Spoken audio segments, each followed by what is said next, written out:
The score is not even, but let it go. You didn't get in the last word, but let it go. They never paid you back the money. You can just put out those challenges that you're going to just to encourage someone out there could be challenges, so many challenges. You know, I will tell you, it's very funny. You know, when I came in Lusaka, I came in Lusaka, and my first place to stay was in Chaisa. You know, I was staying with my sister in Chaisa, and I started looking around for a job because, of course, I needed to do some work before I finally get into the university. I have to mention that it was a very difficult time for me. So how are you able to divide your time?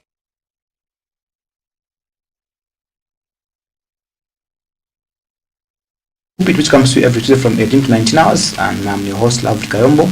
And my guest tonight is Reverend Daniel Chanda from Real Embassy Church, right here on the Copper Belt in Kitwe, who's just here to help us share more about his ministry and just help us understand a few things that will come as the program progresses.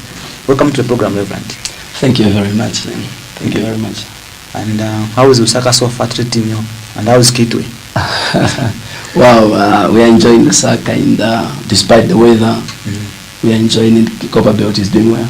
Okay. Yeah. All right. So you mean the weather in Kitwe and Lusaka are similar, or there's a difference? Actually, I think Copper Belt is at least. Okay. Yeah. All right. Now coming to the issue at hand today, this show is about profiling men and women of God in different categories. Those are that are in business, sports, politics, and just different aspects of life involving our men and women of God.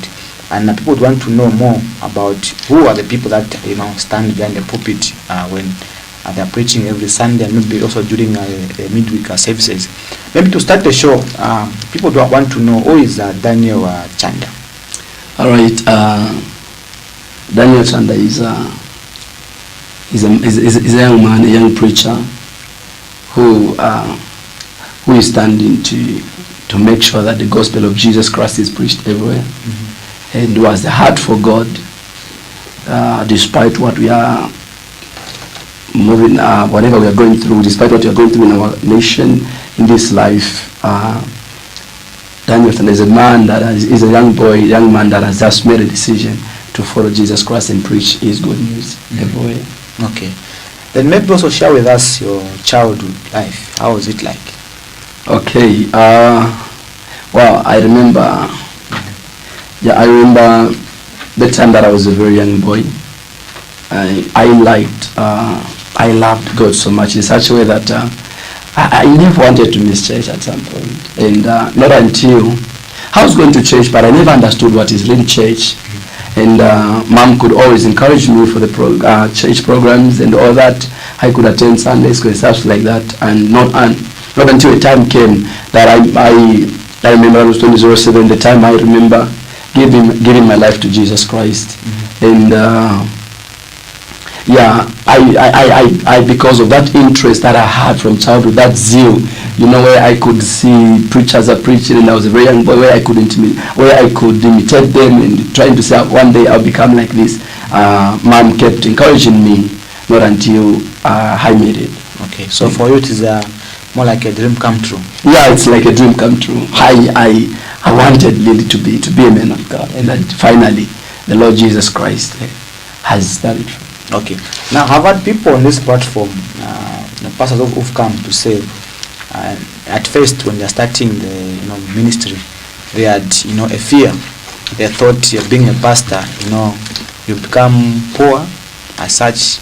Did you have that fear? Because people have that feeling to say, pastors, I'll just be preaching in church, I won't be doing anything else. Now, when you chose to serve God, did you at any point have that stigma in your mind to say, this is what others have been saying about men and the women of God? Did you have that stigma in you? Actually, I didn't have fear in the first place, because I understood when you are serving the Lord faithfully, is the provider. But fear came in when I could meet some whole preachers where they can tell you to say, no, Well, they could tell me, no, this ministry is not an easy thing to start up, and all that you need stuff like that. Look at me, I'm struggling, and I've been a pastor for this time. You know, it will take you time to progress, stuff like that. So the lot that came in me, but in the first place, I had no fear, because I knew what I wanted. The fear wasn't there. Fear only came when this thing of being intimidated came. You know, to be a man of God, you need this kind of thing. You need, so that fear began to. Okay. Yeah. Okay, maybe also share with us more about Real Fire Embassy. People may want to know, what is this ministry? Well, Real Fire Embassy is a ministry located in Mufulira at Mutuli Primary. This Real Fire Embassy is a ministry that has helped my life, and through my father, Bishop Williams, this man has done great things in my life, and he's the father of this ministry that he assigned me to be pastor in the church right in the Copper Belt. So Real Fire Embassy is a ministry where we believe in the love of God. Can you also share with us more your journey in ministry? You mentioned about you have serving under someone. Yeah. Maybe how was your first experience? For example, like you said, during your childhood, you had always wanted to be a man of God, and that to you it has become a dream come true. Yeah. Now, how was your first experience standing in front of a congregation? Well, I was there was that great there was that kind of fear in me, because I could look at myself first before I stand in the presence of people. And some people knows you from childhood. They know your background, they know your family, they know your relatives, and they know things that some of them they even know your character in school. They know, and here comes a time where you stand and say, now the Lord has called me to be a preacher. It wasn't an easy thing. It wasn't an easy thing. People could make fun of you. Why you look at him saying he's a man of God, his father is a drunkard man, he's coming from this family, things are not okay. People could make such fun. He's telling people to prosper, him is not prospering. So that fear was just there, because I didn't know when I speak, who's going to respond to what I'll say. I didn't know, but the Spirit of the Lord encouraged me, like what the Lord did to Jeremiah. He said, I'll put words in. So I believe that the Lord had put words in me, and what I could be trying to be shaken in there, but what kept me strong is that I understood that I was not doing my mission, I was not doing my work, I was doing God's work. Thank you. Okay. Now, being a young minister and a man of God, obviously, like you said, there are people you are with in school, okay, that might not have believed in you. Maybe even up to now, maybe some are still doubting. Yeah. How I do manage to overcome such type of negativity coming from people that know you very well, and people that you think maybe they will support me and encourage me to go on and preach the word of God? Actually, most of the times, yes, people do doubt, and they will say, that one, a preacher, how? When I take it personal, I always realize that I cannot manage it. So every time when I go through such things, I just handle them before the Lord, and I keep doing. I focus on what my mission, because I think what people may say, being a young preacher, what people may rise and whatever people may say at this point, I think that cannot shake me, because there is a focus inside me. I have an assignment from the Lord. So there's just I have a focus over something, over this work of God. So what people say, it has never been, it's never a challenge to me. Yeah, because the fact is there's something that I'm doing, and as long as I'm not yet done, they will say whatever they might say. As long as I must, the fact is that I'll reach one day. Yeah. Now there's also an issue of where people judge young pastors to say maybe they have not yet matured to handle such maybe kind of issues like counseling in church. Yeah. And now, have you ever encountered the situation whereby someone just tells you, no, you can't handle this type of issue in church?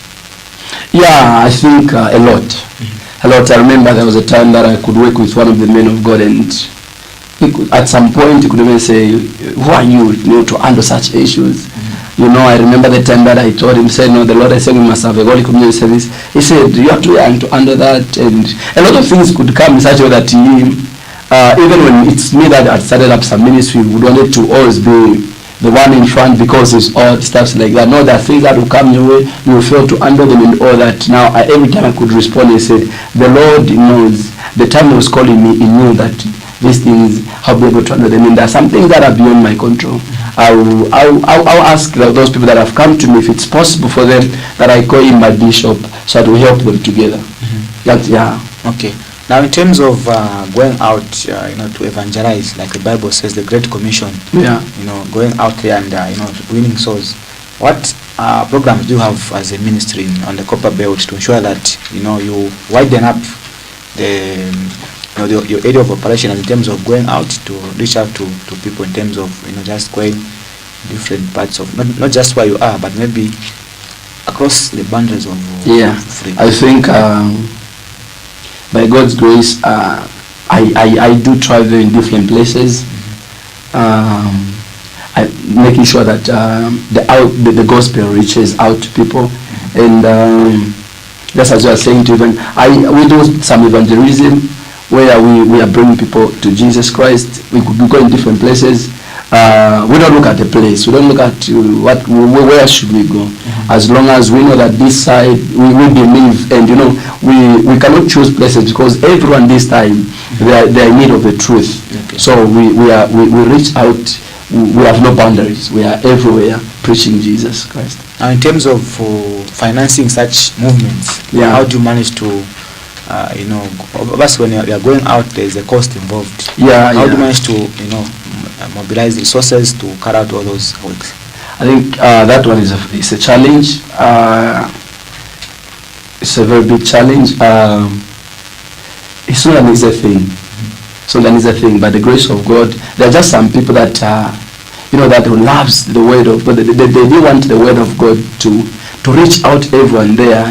They come in and support from the little they are having, and at the end of the day, you have that opportunity and chance to go out and make sure that the gospel is spread there. But it's not an easy thing, and it has not been an easy thing. So is it that we're not doing much as Christians in this country, Zambia, to help our own men and women of God in terms of raising finances to do outreach programs? I think that one is you're right, because the thing is we are not doing the right thing as Zambian Christians at some point, because we are not supporting the gospel of Jesus.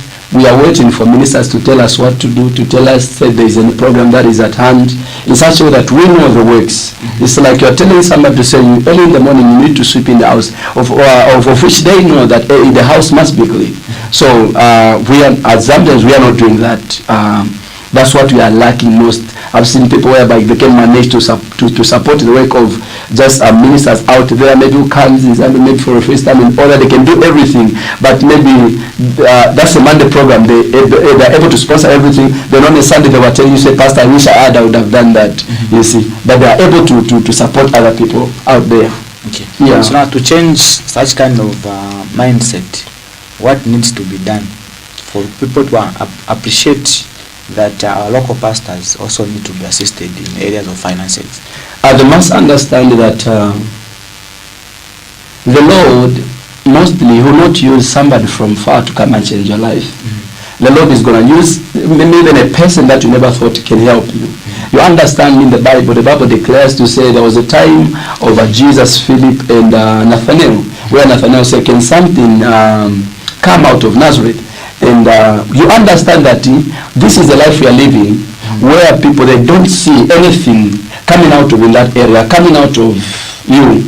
But the moment they begin to believe, I'm sure that is going to work. People must learn to believe in their own preachers. People must learn to believe that there is God right in Zambia, there is God right in this area. And the people must learn to respect the decision that a person has made to be born again. It's not an easy decision. Okay.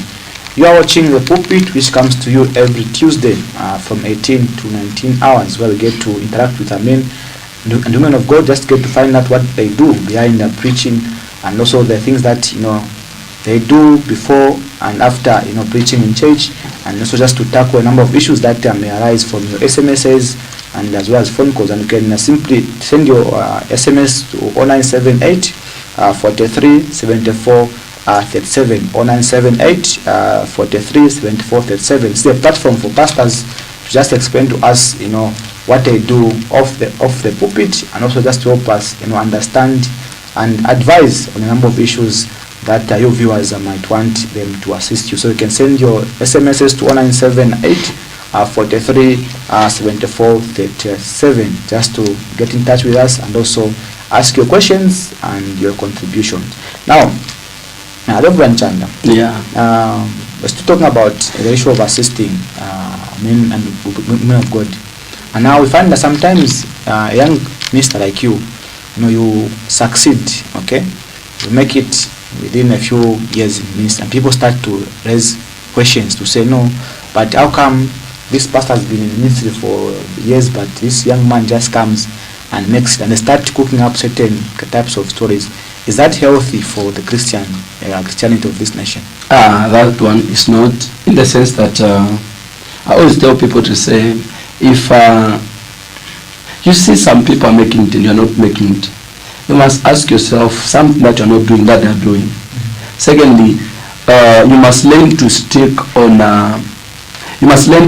your target. As a Christian, anytime you are standing as a minister, there is a target, there is something inside you. When you are doing a business, you have that target to say, after every time when my business goes well, I want to do this, I want to build a house, I want to do this. So now, because of that, you are going to focus. Despite what you are going through, despite what will come your way, you are going to focus. So what causes a minister to progress, even in a short period of time, despite what other people may say? One, it's focus. Then two, it's commitment. There are some people lives in a life of, no, young man, what can you tell me? I've been a preacher for many years. I understand this kind of gospel. Now, you understand that when you are taught, when you understand the kind of gospel, you must also understand the kind of life. Because Christianity, apart from spiritual life, there is something physical that involves that is involved in the life of a minister. Now you look at these are the times where God say, I'll pour out my spirit upon young men. Now it's time to rise as young men, and God, the other point is that God is not going to look at the agement of somebody. God is going to look at the commitment. Because here comes a person who said, I've been a Christian for many years, what can you tell me? They don't fast, they don't have time for God. Then here comes a minister with that potential, that zeal for the Lord, with that heart for the Lord, is always on his knees, is always believing God for something. God will do more, because God is not the respecter of man. God will not say, I've been in ministry for many years, so I'm going to give you this. No, God looks at a person who is moving close to him. He said, draw close to me. I draw yourself close to me, and I will draw myself close to you. Yeah. Okay, now in the last week we had the Apostle Kunda. There was the issue of giving in church, offering and tithe. And some people, the moment you mention about offering time, people keep quiet in church. But when you say you receive this, it's always I receive. Now should be a limit for a pastor in church to ask for finances from members of the church? And should the members hold their pastor at ransom to say, that's because yesterday they asked about this amount, and after 2-3 days you are driving a new car? Should people take issue or offense when you do such a thing? That's a funny thing. You must understand this. I'll start with what you said in the first place. The life of a Christian, it involves two things. I always tell people, if you are too much in prayer, yes, you're gonna have much anointing, you're gonna speak in tongues, you can have this, but at the end you still end your life in poverty, you still be poor. Why? Because a giving doesn't anoint somebody, but giving prospers a person.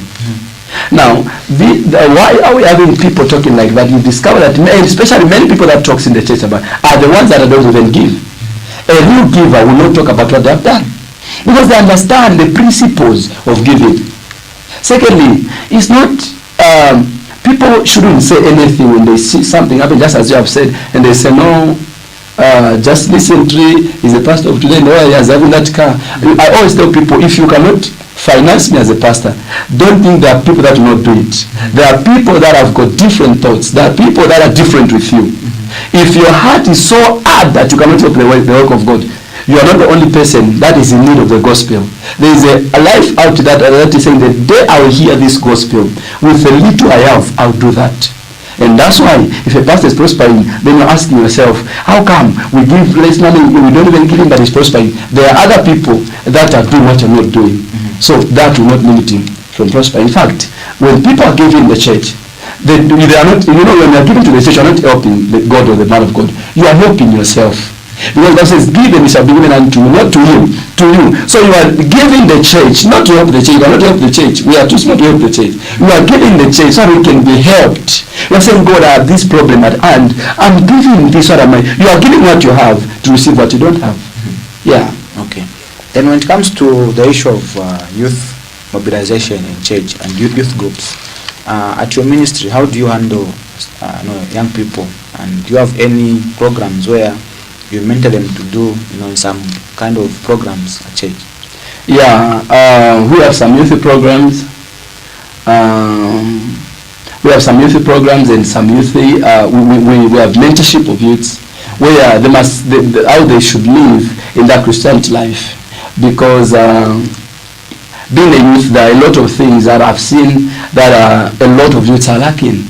A youth will come today is a praise, is in praise team, tomorrow is a prophet, today is was singing, tomorrow is an apostle, he's an what. So we have been mentoring them to stick to their youth level and to stick to what God has given them at that time as they are youths. So that they may understand, because the Bible says, enjoy as your youth. Now there is that enjoyment, there is that youth level where a person is going to be a youth and understand it. In the first place, a youth must understand who is a youth first. Because a youth must learn to listen. They must have the heart of learning, so that they have a testimony to tell in the future. Yeah. Okay. So we have something for youths, some meetings for youths, youth meetings, some youth intercessions for just a lot of things, so that they are getting to know God and are teaching those that are behind. Okay. Yeah. Now there are those people who come to church today, tomorrow they don't come, citing certain reasons. Now, as a church, what can be done to help people that backslide? Today they are in church, but due to some other issues that may not be known to the pastor of that church, they decide to just start staying at home. What can be done to encourage those type of people to be coming to church every Sundays and also maybe attending the midweek services? All right. In the first place, I advise people to see people that are involved in their lives. I mean, the kind of influence, the kind of people they live with. Because the Bible says, blessed are those that are not found in the place of ungodly. Now you understand that I want my Christian to grow. I want to continue living a life of Christ, but the kind of people I'm associating with. So association, in the first place, before a person backslide, we look at association. What kind of people do you associate with? Because after today, a friend has advised me, maybe has preached to me, then encouraged me to go to church, I go there on Sunday. That becomes a friend. That becomes a friend. That one, I must make that person to be a friend. After church is always my friend. Before church is always my friend, because he's the only different friend who has rescued me from this kind of world life. Why should I waste my time again to go and look for another friend when I find a friend who led me where Jesus is? So some kind of backsliding, it is due to association. Yeah. Okay, now we have, like you've said, association. Yeah. And the other week I mentioned the issue of a report by the World Health Organization, Yeah. where it said the level of smoking amongst our teens in this country is going up. And they said such type of people start smoking when they are teens, and people who pick up the habit of smoking, they start when they are teens. Before they reach 16, it's unlikely that they are able to engage in such type of activities. Now, as you know, a pastor and also being a man of God, what needs to be done to create that a positive environment where our young people can grow without being influenced by bad vices, like I said, the issue of indulging in illicit activities like smoking and other issues? Yeah, just in the first place when we started the program, I had mentioned how I became serious with God. Some people, it can be even through parents that they can be connected to God. You know, you don't get tired of a child. You don't get tired of taking a child for deliverances. Like even as we are on air right now, there are people that are watching there. And there are people that have been watching the Nation TV every time. You see how people are getting delivered, and you have that child who has a problem. You have a situation at hand. You just need to take a step. Try some prayers. In fact, you don't even try. Go for some prayers. Take that child for prayers. Then the Lord, God will look at your effort. God will look at your trying as a parent in the first place. There are some, I'm talking about those who have got parents, but there are those who doesn't have parent. Now, what I'm trying to say, there's always a man behind the salvation of any person. There's always. So when you look at like in the environment, I remember the time that I was living in a place after Chunga called Madimba. I saw how young men were being destroyed with beer. I began to make sure that I have time with them, sharing the goodness of God over their lives, how God loves them, how God has been protecting them, and how God has been faithful in my life, and how God changed me. Because I was also maybe in the world like them. I have seen this world and I know what is capable for me. Then the other point I told him, I said, you must make a decision deep down your heart that you want to change. Because what causes that is when a person is not having a heart to change. You preach, you will get hurt. The parents that tries to beat, please, I've been saying this, but that is not a solution. Let them bring those children before the Lord. Let them always pray for them. Let them teach their children about. It's not about church. It's not only about Sunday. Even that time before they sleep, let them preach Jesus. Let them share the word. And by that, you understand that they'll begin to know that there's something that they need to do apart from this kind of life they're living, and they'll begin to understand the type of friends to be with. Okay. Yeah. Okay. Now, riding on the same. Like I asked you earlier on about the programs that are offered in church. Yeah. There's often a concern that we don't call a spade in church. We try to go around instead of telling our young people what they're supposed to know about real life in society. Now, should the church be hiding certain things from young people and they want to know things that would help them build their character and also avoid engaging in other vices? The church shouldn't do that. That's why it's very important to raise up, to arrange up some youth programs and sending up preachers out there to tell them the truth, the new life of this generation. They must understand. They must understand their mission on earth. Despite them being a youth, they have this life, and they must understand who is the owner of this life. So, as a youth, as ministers, there is something that we must raise for these youths and make sure we are involving them, making them busy. Every time they come to, let's not look down on them, say, no, this sister has been changed for 3 years, so she'll have this position. And this kind of position is what is affecting others again. Because somebody will come to church and say, no, you are not capable to stand as a secretary. But when you make that person busy, even if they wanted to go and do something wrong, they'll not do it. Because they say there is something I'm needed at church. Now, because people that were leaders in this program, maybe praise youth for 8 years in church has been youth. Okay. You say they are married, still in that position. That happened, still in that position. What of these ones that are coming? That's why last now they feel like there's nothing on being in church. I think even being home, it's okay. Let's make them busy. Then the enemy will not have a way to destroy them. You are still watching The Pulpit, which comes to you every Tuesday between 18 and 19 hours.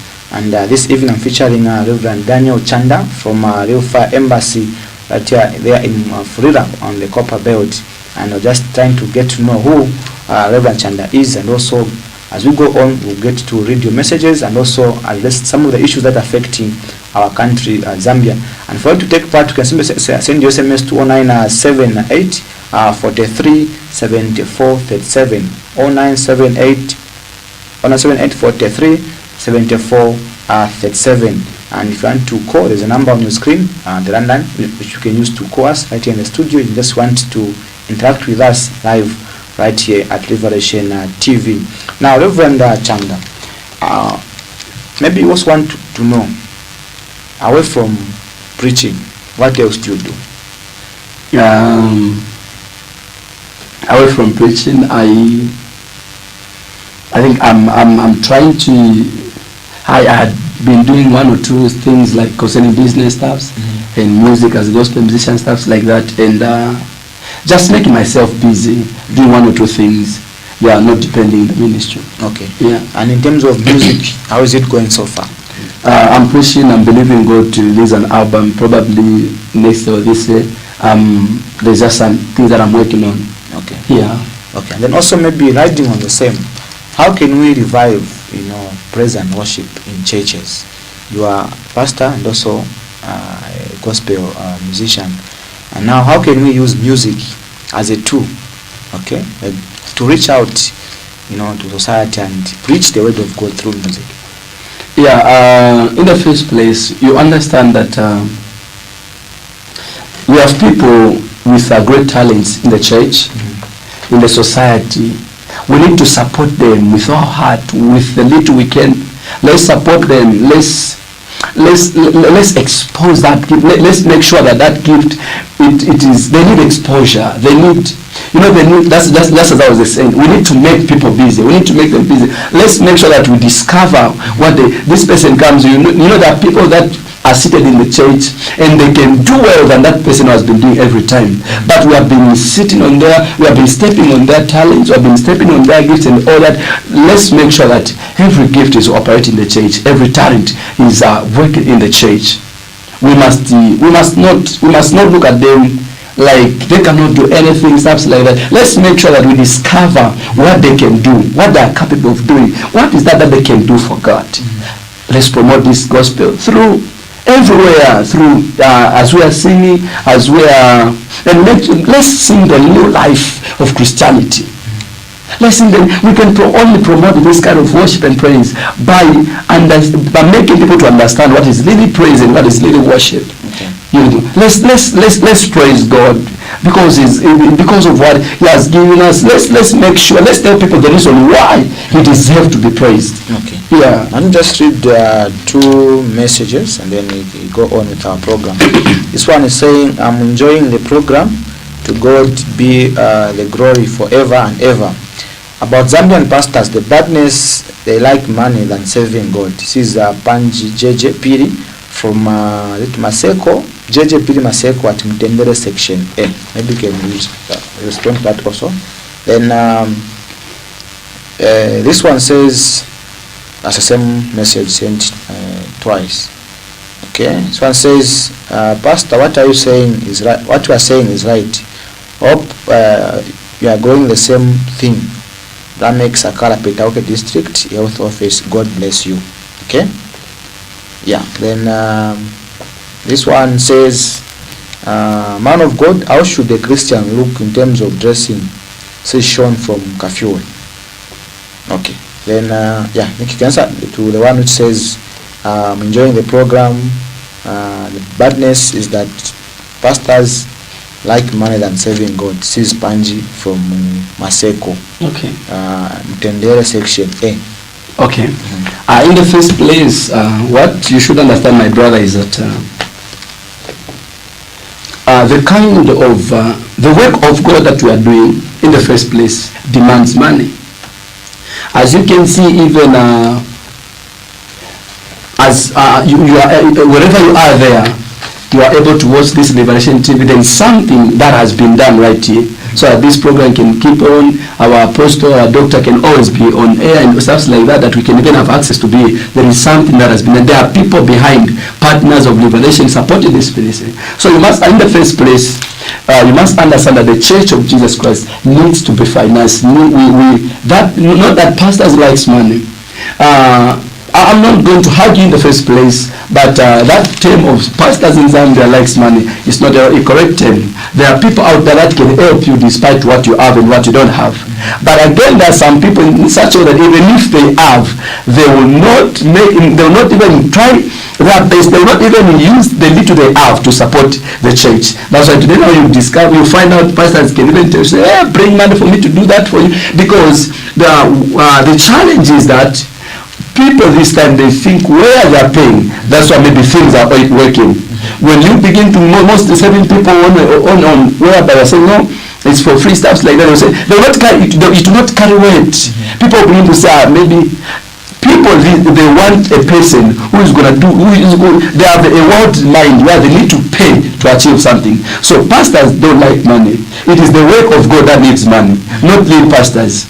Because to the church, that church are saying I'm going to church. For it to be said that building to look the way you want it to be stable as you want it to be, the finances that needs to be done. And I want to tell you, you cannot build a church on tongues. You cannot have TV programs or maybe have this station on tongues. There are finances that are needed. So they don't like money. It is the work they're doing that demands money. Okay. So how can we make people understand that for anything to move in church, money is needed? People must understand that in the first place, I'll talk about our personal life. There are people out there, you are a manager, maybe you are working in that company. The first place you must understand who made it possible that you have that job. And the same Bible in Malachi talks about giving. Now, we must give. That's what he said, give and it shall. He's saying give. He said in the first place, God is saying, you are robbing. And how? He said, you're going to ask how? He said, through tithe and offerings. So now, give the understanding that we must understand that the church needs finance in the way that every program in the church demands finance. We are living in a world where this is not the time where we say we pray manna will fall from heaven. No, this time, including the same people in church, you discover a sister, she's a member of the church, and she doing some curtain designing and that. She's charging the same church where she's going. So money is needed in the church because including you is receiving a prayer for free. When it comes to a time, when it's your turn now, you are able to charge the church. I've seen people that can even charge a pastor, say, Pastor, I'm selling this to you now because you're my pastor. I'm going to sell it at this. They'll say because you're my pastor, I was supposed to sell it at this. Still, either they have reduced the price or they have done, it's a kind of, they have done business there. So, before business is done, there's no tricks or crooking the church. The fact is that finances are needed in the church, just as no man can manage to do things just on his own. We need your support. The church needs your support. So why do people talk about, when it comes to money, people talk much? Because they think we are just talking about money for nothing. You must begin to see the changes. If a pastor says we need a pulpit in the church, after you give your money, don't you see the pulpit? If you see it, then you have no time to start asking where did that money go. We need to be the church. Look at the structure of the church. So what you are asking at some point, it doesn't even make sense because the money that is being demanded, it is working in the church. The flowers you see at church, we are buying that church. So you see the praise team are dressing well. They are buying. It's not coming because they sing well. Okay. Yeah, thank you. Also in line with the same issue of giving, vis-a-vis helping widows and vulnerable children, how can the church bridge that gap, of helping the people, the needy in society? Yeah. I want to correct something. There are times where people who begin to, when they see a church raising up that program of contribution and all that, I see, we have heard people saying, why that man of God gives people even without what? He's even paying for their universities, he's doing what? I want people to understand, to say, no pastor can manage to do something on his own. They need partners. Even those men we are seeing on air, those men we are seeing have been in ministry for years. They have ministry partners. We have liberation partners, we have humanitarian partners, stuff like that. They have partners. So the only way we can manage to reach out there. I'll give an example. Here is a family. Maybe they have a car, or maybe they have a car that needs that they use this kind, or that maybe Saturday, Sundays they're not using it, it's just parked at home. Maybe at church we need to go and visit that sister who has been sick for a long time. If they don't give out that car, they have not helped. Yes. So we need to help. We need to help these people that are lacking in the church, but we cannot do it on our own. We need your support. You have that car home, give it to the. So let us support the church. Some people maybe have 2 cars. The other guy says, every day they want to change cars, they want to change what, but out there, a pastor is in need of that car so that they can use it and God bless lives. No pastor, sorry, there was no fuel. What? It's you to finance that. Since you want to see change in the church, you are the one to bring change. Yeah. And also, how can we be brothers keeper? Like you said, I might have maybe 2 pairs of shoes, and my churchmate has no pair of shoes. And I should have that, heart to say, if I've got this, let me spare one. Yeah. And at times churches do call for people who have maybe clothes, books which are not in use, to give so that they're able to help those that I need. Maybe also just your encouragement to the Christians in this country to have that heart of sharing whatever it is that they have. When you look at that, you understand that in the first place, what has affected the church is competition. Mm-hmm. You discover that there is a sister out there in church who is lacking, just as you are saying, who is lacking. She has nothing, she has what? Sometimes we even make it as a prayer request. Father, I refuse to be poor like that person. We make it as a request. But you must then at some point again, I always tell people, I said, some things that you pray for, they are not even supposed to be prayed for. Here comes a sister, you wants maybe just little meal in the house, and you have been at home. You are saying, no, God will provide. God will not, because God has provided to that you can provide to that sister. Some things that we pray for, they don't even need prayer. There is something. You have a sister maybe who have come all the way from whatever, they have come to church, and they have transport. Their transport when coming, they don't have transport for going, and you will have that car. We see people living in church alone in that Prado, alone in that car. They look at that car to be so expensive that they can help that sister, going with them. And at some point, Christians want people first to work for us to help them. No, you need to labor. There's no sweat without sweat and stuff like that. Your fellow, your sister in the Lord, and every time our fathers are preaching love in the church, but we're not doing that, because love, you don't even give a person who has not worked for it. The gift that God has given us, not even one worked for it. We didn't pay anything. That shoe you have, one day it will remain on earth. So it's very important to understand. Then why sometimes people are disturbed, they fail to give what they have. It's because they feel those things can even save them. I will use the term, they worship what they have. Just as I'm saying, in the first place there's competition. You don't want your sister to look like the way you are looking. So help becomes a challenge in the church, as long as you don't want others to succeed the way you are doing it. Okay, let me read 2 messages. This one says, Reverend, do you have a gift of discernment? Can you prophesy someone's person? Are you sure you are true, powerful men of God? Why some pastors are charging when someone wants to pray for me? Okay. If you say I don't have, some pastors, they get hungry. Me, one pastor demanded money in Lusaka, here in Chirenje, Karomo Road. Bachitamu bambi ama pastor ukufaya indarama. Why they say anointing water and anointing? Why don't they give free? This is Peter from Woodlands and Chanda. Okay. Then this one says, I like the way you have explained on money. People misinterpret it. I believe giving to the kingdom is also a point of contact for our blessings. This is Mrs. Sakara from Kafiol. Okay, so you can respond to the first one. Okay. Yes. I want that person to understand this. I'll give an example. There are some people that are calling out pastors there to say, Pastor, come and pray for me. In the first place, you must you yourself ask yourself, what are they going to use to reach out where I am? Because we are from talking about ministry partners in. You are maybe the first, you are one of the stingers maybe right in your life or maybe in that church. Then you are expecting a pastor to come and pray for you there. What is he going to use? Here is a pastor maybe stays in Kafue. You have been touched with his message. You want him to come through for you. You want him to come and pray for you.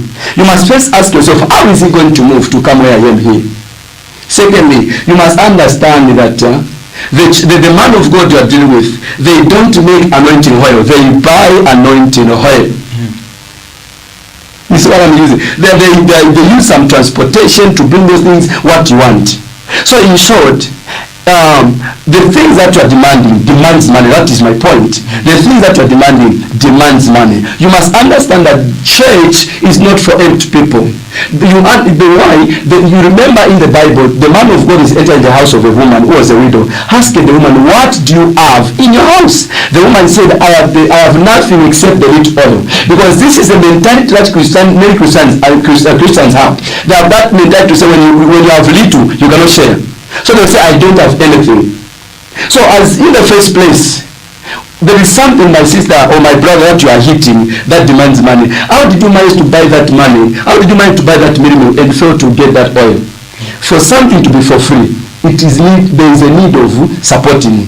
Not only that, some people, there are problems in the church in such a way that they cannot support the pastor financially even where prayer is concerned. The church needs to be cleaned. The same sister who has been in partnership with the church, going around making business, doing business, she can finance the church. She's the same one you're expecting to sweep. Meanwhile, you don't do anything. So what I'm trying to say, there is no excuse for failure. If you need help and you cannot manage to give in money, give in your effort, give in your commitment. Give. If you're expecting a pastor to walk by foot coming to come there and pray for you, then you go into humility. Even you use your humility to go and follow the pastor there by foot. Feel that out, the way you're going to feel, then you're going to understand that he's also a human being. So we need people to support the church. We're not just talking about addressing issues about money, but some people are just they're just too ignorant that even speaking in the church is becoming a problem. So now, because that man of God is entering the house, said, apart from you being a widow, what do you have in your house? Now that was a widow.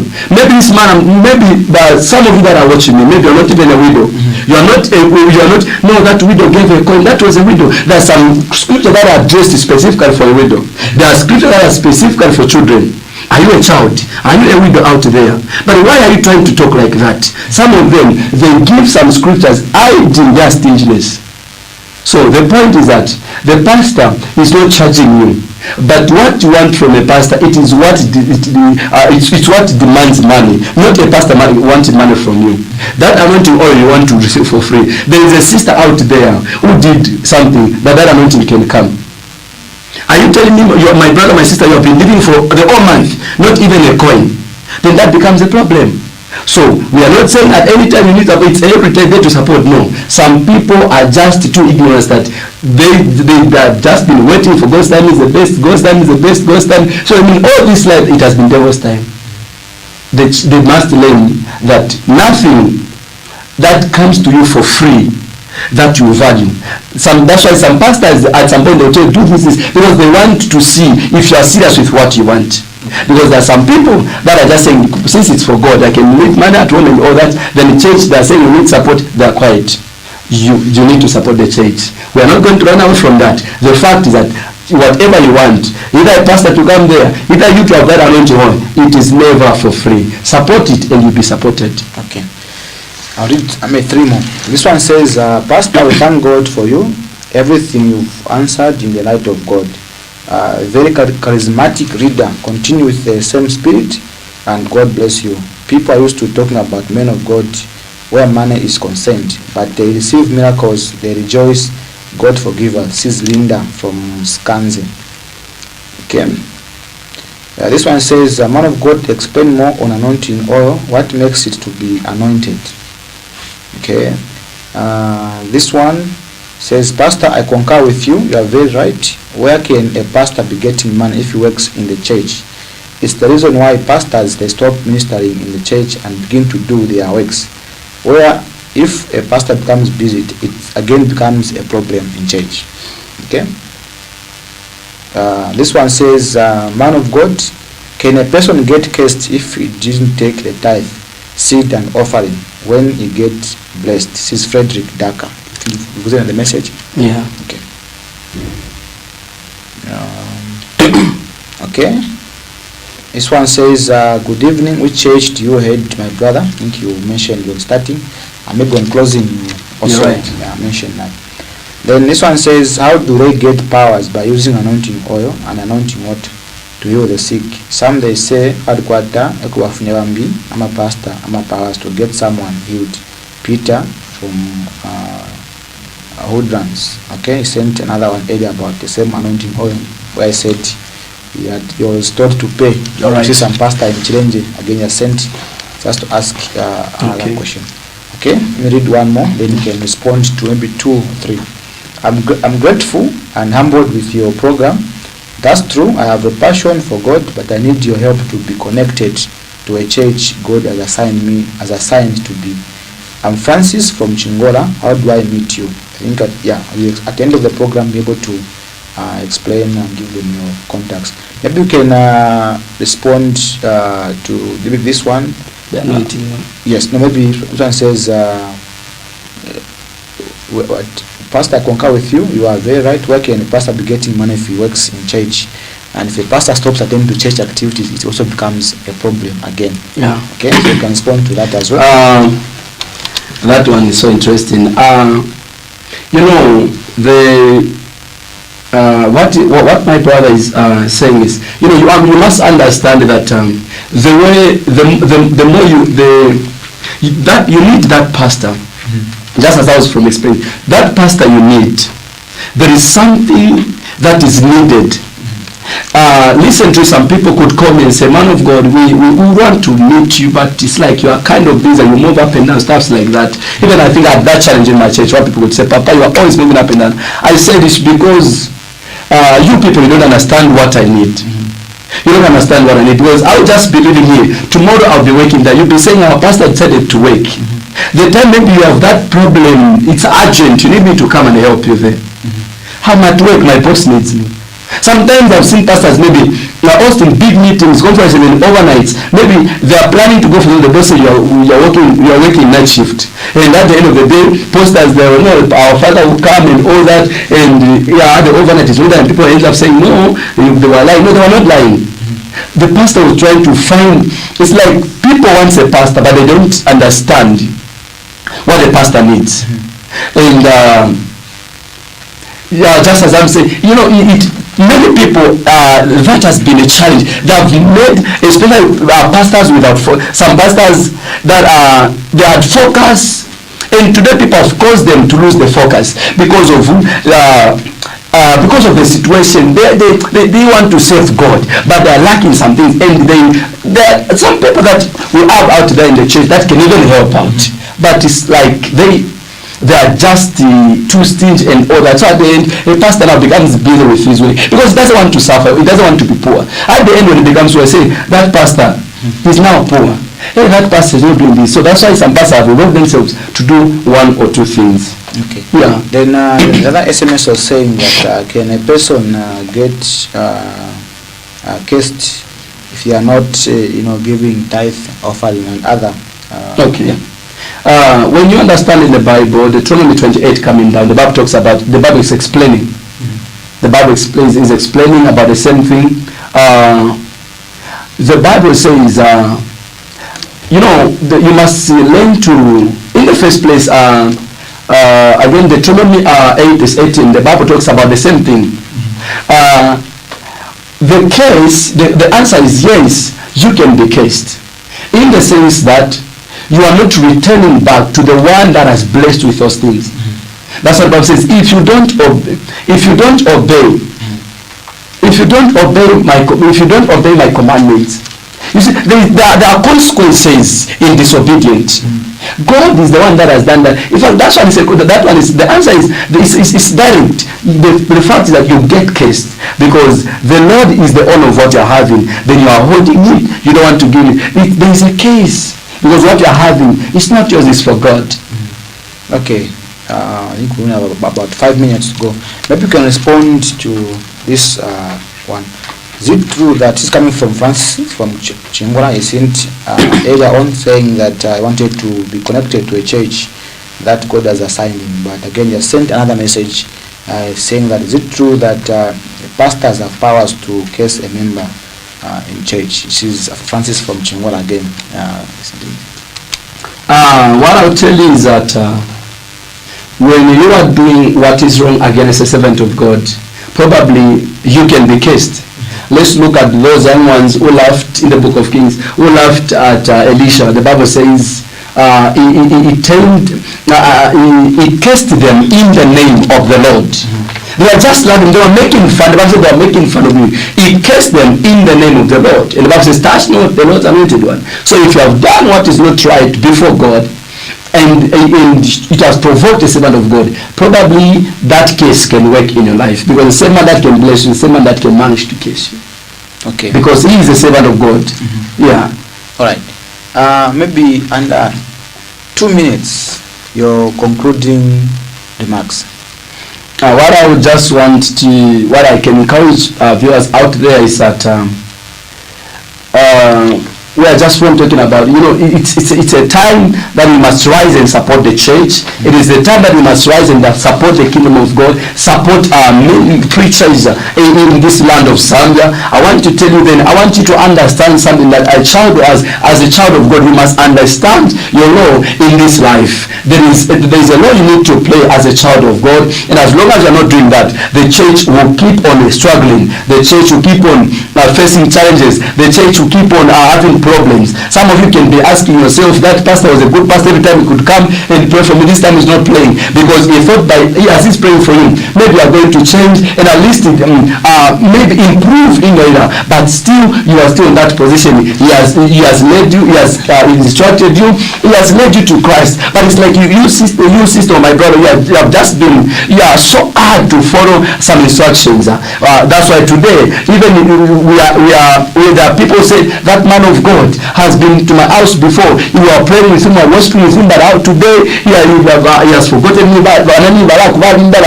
It's because there's something that you're not doing. You never valued that anointing. Learn to value anointing. These preachers you see in Zambia, when they go outside the country, they are being celebrated. Our neighboring countries, when we go there, they're celebrating that name of God.